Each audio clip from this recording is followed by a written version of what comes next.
Oi, tudo bem? Me chamo Luciano de Almeida, sou vice-presidente da família Hope, um movimento de pessoas trans e suas famílias, e hoje estou como apresentador do podcast Pode Tudo Trans. Nosso podcast tem como objetivo abordar nossas vivências, discutir saúde, compartilhar o trabalho realizado em prol da nossa comunidade e população e falar sobre educação e atualidades. Também queremos mostrar nossas singularidades e promover a visibilidade da comunidade. E também agora vamos apresentar Monique Miller, nossa outra apresentadora. Hoje sou Monique Miller, sou membro da família Hope, estou na coordenação do podcast Pode Tudo Trans, sou travesti, sou acadêmica de psicologia do oitavo semestre, sou formada em língua inglesa pelo Idiomas Ágil, tenho 24 anos e estou no podcast Pode Tudo Trans como apresentadora. Agora irei passar para a outra apresentadora, Isis Neres. Boa noite, me chamo Isis Neres, sou estudante de técnico de enfermagem, tenho 25 anos, faço parte do coletivo AICA, estou como apresentadora, agora eu vou passar para a Dani. Eu sou Dani Ventura, sou uma mulher trans de 32 anos, sou biomédica formada pela Universidade Federal do Pará, atuo na área da estética há mais de 5 anos e sou mestranda em Neurociências e Biologia Celular pela Universidade Federal do Pará. Sou também membro da família Hope há 4 anos e estou nesse podcast como produtora.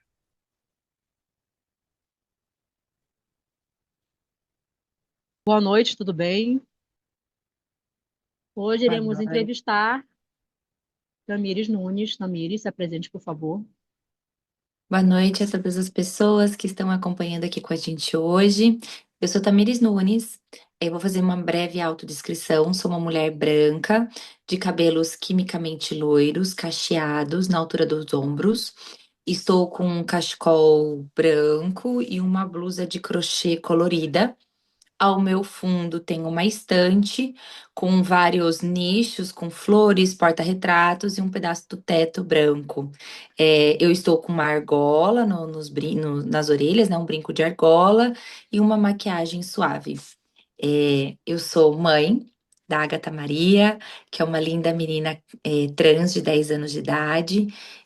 Desde que eu descobri a condição de gênero da minha filha, eu dedico a minha vida aos direitos de crianças e adolescentes trans e LGBTI. E sou uma mulher hoje bissexual em um relacionamento homoafetivo. Iremos começar, Tamires, a entrevista. O que motivou você a se envolver com a causa dos direitos das crianças e adolescentes trans, Tamires? Foi compreender a condição de gênero da minha filha, mas além, entender que a minha filha não estava resguardada de direitos, né? A minha filha, a gente compreendeu a condição de gênero dela, ela tinha um pouco mais de 4 anos, e, e eu procurei grandes redes de direitos LGBTI, direitos trans, direitos de família, e ninguém sabia me dar informações sobre uma criança tão pequena. E aí a gente passou por uma sequência de violações e violências nesse período, na escola, em instituições, famílias, enfim, vários cenários. E aí eu entendi que eu ia precisar lutar pelos direitos da minha filha. Então, tudo começou pela minha filha, mas hoje é muito mais maior hoje é muito maior que ela, né? Então hoje eu sou fundadora e presidente da ONG Minha Criança Trans, que é uma ONG que fala exclusivamente do direito de crianças e adolescentes. Eu tô no CONANDA, eu sou uma conselheira do CONANDA, que é o Conselho Nacional do Direito da Criança e Adolescente. É a primeira vez da história do CONANDA que uma organização trans ou LGBTI incide dentro dos conselheiros, né, e dentro das organizações que têm seus conselheiros representados. E isso é extremamente importante, né? Tudo começa pela minha filha, mas hoje se mantém por muitas crianças e adolescentes trans que estão na rede, né, hoje na ONG, e por aqueles que a gente sabe que estão por aí e que estão por vir ainda. Tamires, você tinha noção que você iria chegar aonde chegou? Eu não sei Quando aonde bem que eu cheguei, sabe? Mas não houve planejamento, não houve estratégia. Eu era só uma mãe em período integral, dona de casa, que queria que as coisas acontecessem pelo bem da minha filha. E eu fui dizendo sim.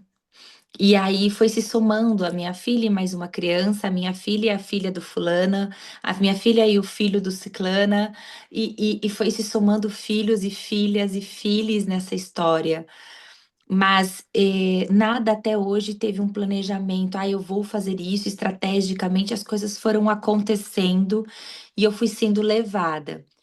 Desde o ano passado que eu consegui sentar um pouquinho mais e começar a ter um planejamento, um olhar para saber aonde que a rede chegou, os lugares que a gente está ocupando, os debates que a gente está proporcionando.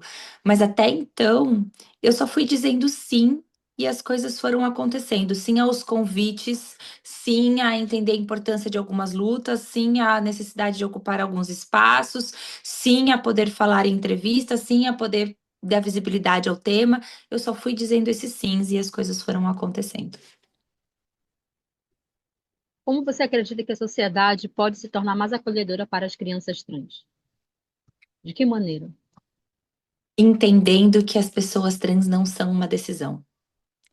Enquanto a gente olha para as pessoas trans adultas e a gente respeita as suas existências, porque a gente fala, são adultos, eles decidiram isso na maturidade, no seu entendimento ao longo da sua vida. As crianças trans vão ser uma aberração. Então, quando a gente olhar para os adultos trans e achar que eles decidiram ser trans, a criança trans ela é uma aberração. Ela é fruto de pais disfuncionais, ela é fruto de uma família sem Deus, ela é fruto de uma falta de surra, ela é fruto de tantas coisas que inventam por aí. A gente precisa olhar para os adultos trans e entender que eles nasceram trans, que eles se entenderam trans, que é natural de seus processos, para aí a gente poder olhar com leveza para essa criança trans, e entender que ela está sendo respeitada, acolhida e que isso também faz parte do seu processo, né? A gente precisa ter um pouquinho mais de generosidade, respeito e acolhimento pela criança trans. Não achar que ela é uma disfuncionalidade, mas sim que ela é uma criança que é ouvida, respeitada e acolhida. E quem nos dera que, quando a gente chegasse na idade da Ágata, a gente pudesse falar que nós somos, no meu caso, um menino, ou também alguém falasse ser uma menina, tivesse uma mãe como você, para acolher, né? E não um tapa da família, não é? Ou até ser expulsa de casa na adolescência. Mas assim, eu vou fazer um pouquinho a meia-culpa, porque eu também não fui uma mãe perfeita. Eu demorei um tempo para esse processo, né? Eu fiquei 2 anos relutando com a informação de quando eu percebi que tinha algo, para de fato, quando eu permiti que a minha criança pudesse ser quem ela era, foram 2 anos. Foi 2 anos relutando, foi 2 anos insistindo, foi 2 anos, né, violentando a existência dela, impondo uma existência para ela. Então eu não quero nunca que as pessoas me vejam como uma mãe que foi perfeita, porque eu não fui. E assumir a minha imperfeição dentro desse processo da minha filha é potencializar que outras mães que também não se sentem perfeitas saibam que ainda há caminho de amor, respeito e afeto construir. Não é porque a gente não conseguiu até uma determinada idade que a gente não possa conseguir dali para frente. Eu falo sempre, a gente faz aquilo que a gente pode, a gente fez aquilo que a gente podia, com a informação que a gente tinha, e hoje, com as informações que nós temos, a gente pode fazer diferente. Sempre há tempo de recalcular essa rota, de mudar o caminho dessa maternidade, de mudar o caminho do acolhimento e do respeito familiar.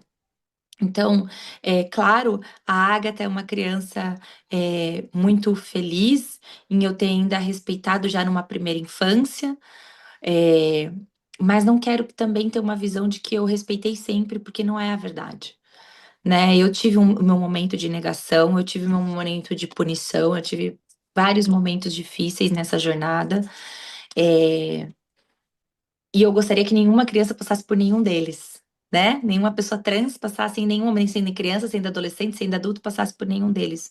Mas eu reconheço eles e assumo para que outras mães que achem, ah, mas eu já fiz tudo errado. Não dá tempo, sempre dá tempo. Sempre dá tempo da gente recalcular a rota, sempre dá tempo da gente acolher, sempre dá tempo da gente rever essa história e conduzir de uma nova forma. Chegou ao momento de você se sentir culpada quando você começou a perceber que a Agatha era uma menina? Sim, nós somos uma sociedade da culpa. A maternidade já é uma culpa, né? A gente fala, nasce uma criança, nasce uma mãe, nasce uma culpa. E nós somos uma sociedade que, quando tem um problema, a gente primeiro quer saber quem é o culpado, depois a gente quer saber de resolver o problema. Essa é uma essência da nossa sociedade. Nós somos treinados para responsabilizar pessoas mais do que para resolver os problemas. Então, quando você tem uma criança que foge da norma, o primeiro instinto nosso é descobrir de quem é a culpa. O que fez para essa criança fugir da norma? Quem falhou? O que falhou? O que faltou, né?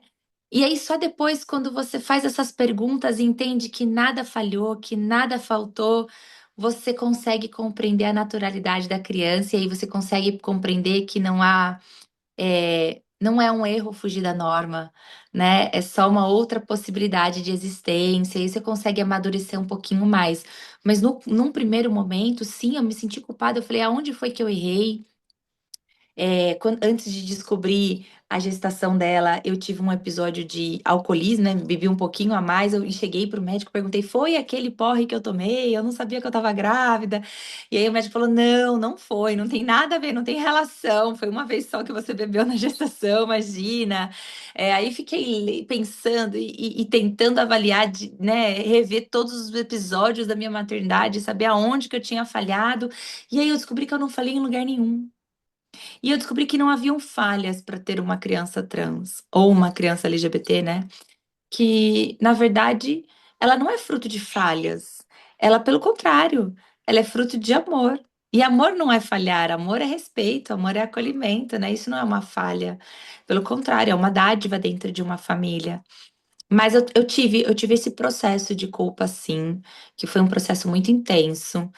E fiz perguntas a mim mesma e a todos os médicos que eu fui, a todas as pessoas que estudavam sobre o assunto, até que eu aceitei, né? Até que eu fui entendendo, fui aprendendo muito de que não tinham pessoas que não tinha culpa, porque não era nada de errado, que não tinha que ter responsabilizações, porque não tinha nada, não tinha nenhum equívoco, era só um processo natural dela.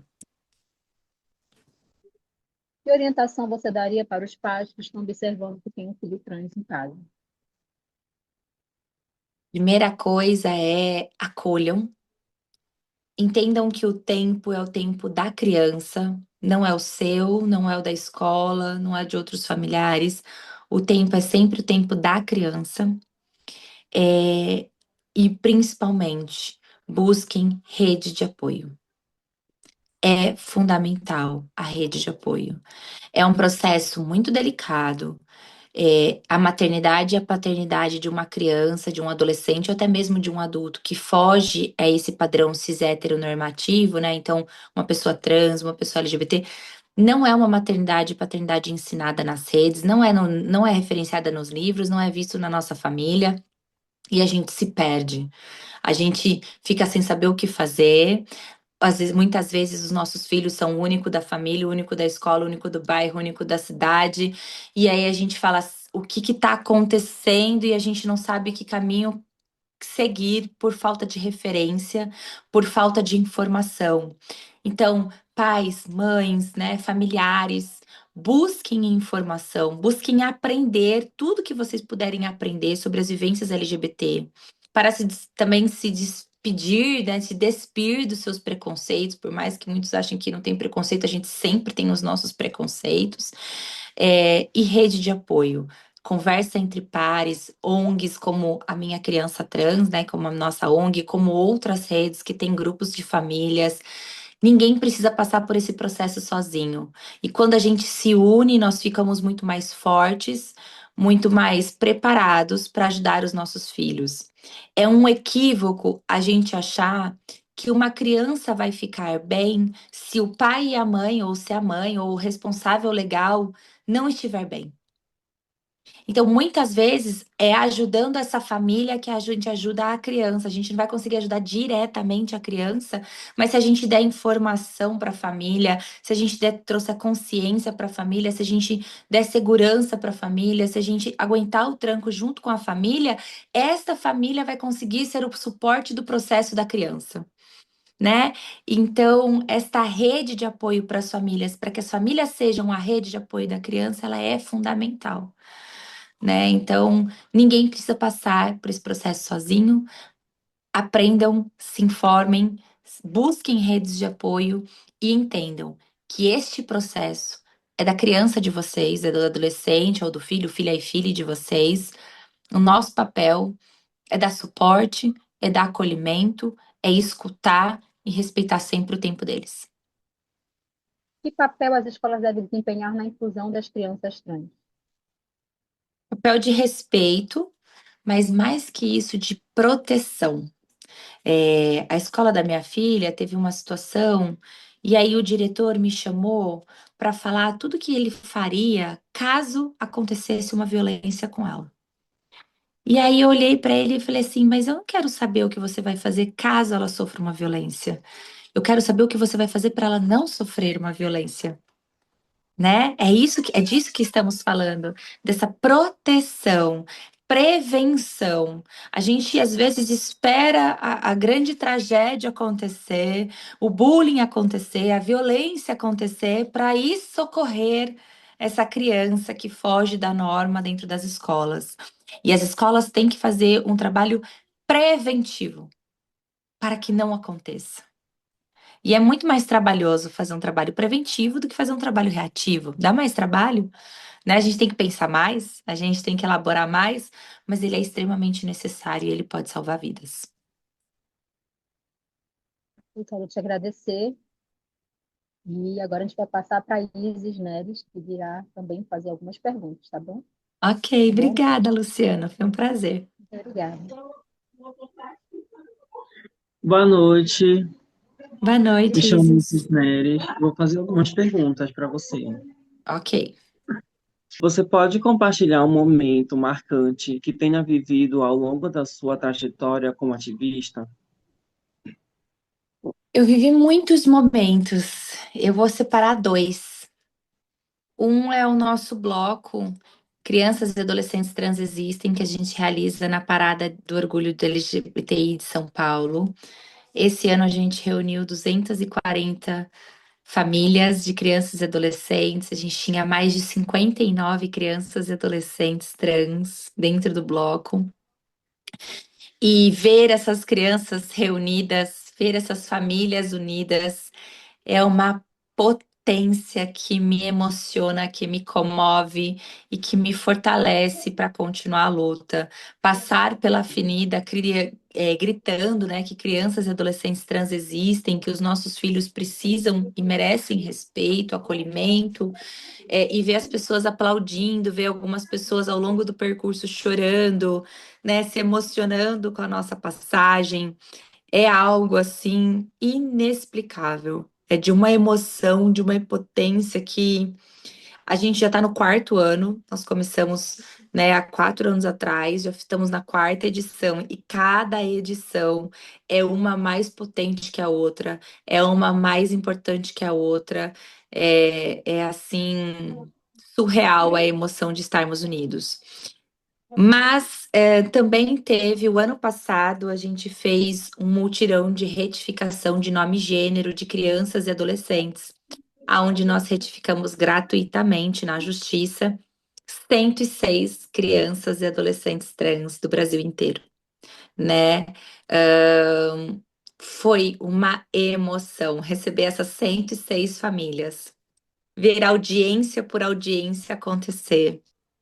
o direito ser assegurado, as famílias saírem com a sentença judicial dali, com, né, aqueles jovens, os mais velhos chorando, os adolescentes chorando, porque iam conseguir ter os seus direitos, ter o seu nome reconhecido nos seus documentos. Eu acho que a gente chamou o mutirão de retificação de mutirão do amor. E realmente foi um mutirão de amor, de cidadania, de direitos, um projeto lindíssimo da nossa ONG. Ao longo de toda a atuação da ONG, já fizemos mais de 500 processos de retificação, mas sempre tinha acontecido separadamente. E essa vez foi quando a gente fez um mutirão e fizemos 106 ao mesmo tempo. Então foi lindo, foi um processo incrível, desde reunir todas as famílias, coletar documentação, auxiliar no processo, né, ajudar em famílias que estavam procurando passagens, isso até chegar lá no dia e ver acontecer, e ver aquela união, a potência, a emoção que foi a garantia de direitos dessas crianças, desses adolescentes que estavam lá, daqueles pais se sentindo bem por fazer algo pelos seus filhos, filhas e filhos. Foi assim incrível. Então, eu tenho esses dois momentos com muito amor, carinho. Tem muitos momentos, claro, dentro do ativismo, mas esses dois são momentos que estão sempre cravados na pele, no peito, no coração e na alma. Como as redes sociais têm impactado a visibilidade e o apoio às crianças trans? Eu acho que bastante, né? Pelas redes sociais a gente tem conseguido propor o debate do assunto, levar informação para algumas pessoas, ao mesmo tempo que nas redes sociais também se dissemina muita fake news, muita desinformação. Então, acho que a rede social é um ambiente importantíssimo na luta da visibilidade por crianças, pelo direito de crianças e adolescentes trans, pelo reconhecimento das suas existências, ao mesmo tempo que é um campo de muito ataque, né? É um local de muita a violência contra também crianças e adolescentes trans, suas existências, seus direitos. Mas tem sido um importante alinhado utilizar das redes sociais. Que recursos ou ferramentas você recomenda para pais que desejam aprender mais sobre a diversidade de gênero? Seguir pessoas trans nas redes sociais, né? Interagir com pessoas trans, entender como é o dia a dia delas, escutar as histórias, ler livros, tanto autobiografias sobre pessoas trans, como também livros sobre crianças e adolescentes trans, livros, né, sobre direitos, livros informativos, né? Buscar as redes de apoio, como eu já falei, mas buscar informação, conhecimento, quais são as leis, quais são os direitos, quais são as informações para garantir a proteção dos seus filhos. Agora eu vou passar para Monique Miller. Ok, obrigada, Isis. Boa noite. Boa Meu nome é noite, Elis Monique. Monique Miller. Irei fazer algumas perguntas para você. Combinado. Quais são os efeitos da discriminação nas vidas de crianças e adolescentes trans, na sua opinião? Eles são perigosíssimos, né?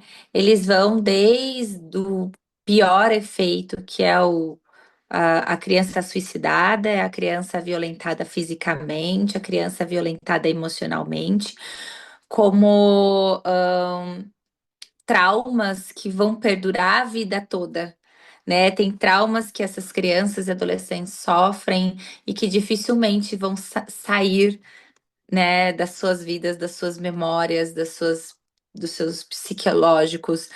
E vão ficar marcados para o resto da vida, e vão marcar o seu comportamento, vão marcar a forma com que elas socializam, vão marcar a forma com que elas se relacionam com pessoas, a forma com que elas ocupam espaços na sociedade. Então, a gente está falando de questões psicológicas, questões físicas, que não vão só existir na infância, mas que vão perdurar uma vida toda, né? Que vai ter aí consequências durante uma vida toda. Então, eu acho que são impactos muito danosos, muito mesmo. Como você vê o papel da mídia na representação de histórias de crianças jovens trans? Ainda um papel muito tímido. acho que a mídia poderia estar fazendo mais. A gente teve uma novela da Globo recentemente que falou de uma personagem trans, mas não abordou muito sobre a sua infância e poderia ter trazido alguma memória, algum episódio sobre essa infância, sobre essa adolescência, e não ocupou esse espaço. Eu entendo que é uma questão muito delicada, que falar de crianças e adolescentes trans é um espaço delicado e muitas mídias, é, muitos locais não estão a fim de comprar essa briga, de falar sobre esse assunto. Mas eu acho que é importantíssimo. Eu acho que a mídia ainda tem um papel muito discreto, muito simbólico, que poderia ter um papel maior, mais representativo e que gerasse um maior alcance na visibilidade e nos direitos de crianças e adolescentes trans. Quais são as suas es- esperanças para o futuro dos direitos das crianças trans no Brasil? Eu tenho muitos desejos e muitos objetivos para esse futuro, mas a gente precisa começar do princípio. Só tem direitos aqueles que têm as suas existências reconhecidas, né? E hoje, infelizmente, a política nacional brasileira, o Estado brasileiro, não reconhece claramente a existência de crianças e adolescentes trans. Tanto que nós temos políticos que colocam outdoors nas suas cidades, crianças trans não existem, fazem projetos de lei dizendo que crianças trans não existem, vão para plenários da Câmara Legislativa Nacional, Federal, Municipal dizer que crianças e adolescentes trans não existem. E isso deveria ser visto como crime, como transfobia. E o Estado brasileiro, as câmaras, as comissões de ética entendem como livre manifestação, como disputa de narrativa. A existência de crianças e adolescentes trans não é disputa de narrativa. É uma questão de direitos, é uma questão de reconhecimento. E só existem direitos, só tem direitos aqueles que resistem perante a lei. Enquanto a gente continuar nessa disputa de narrativa, a gente vai ter cada vez menos direitos de crianças e adolescentes trans. Então, antes de eu sonhar com todos os direitos para todas as crianças e adolescentes trans, eu sonho para que as suas existências deixe de ser uma disputa de narrativa, o que não deveria ser, deixe de ser uma pauta de moral e costumes e passe a ser um direito fundamental, passe a ser um assunto de dignidade humana, de respeito inegociável. Acho que a gente tem que ir por esse caminho.